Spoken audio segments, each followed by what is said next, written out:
puso pa rin sina Luis de los Reyes at Glyza De Castro. Unang pumirma ng exclusive contract si Glyza kung saan present si GMA Chairman and CEO Attorney Felipe L. Gozon, OIC for Entertainment TV Lilibeth Razonable, GMA Films President Annette Gozon Abrugar, AVP for Drama Reggie Magno at iba pang opisyal ng GMA Artist Center.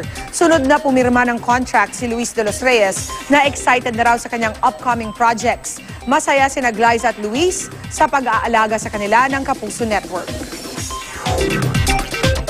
Tagal namin itong inintay na talagang maging pure na talaga contract artist ng GMA. Masaya kasi lahat ng mga bagay na iniintay natin kapag binigay na, ang sarap ng pakiramdam.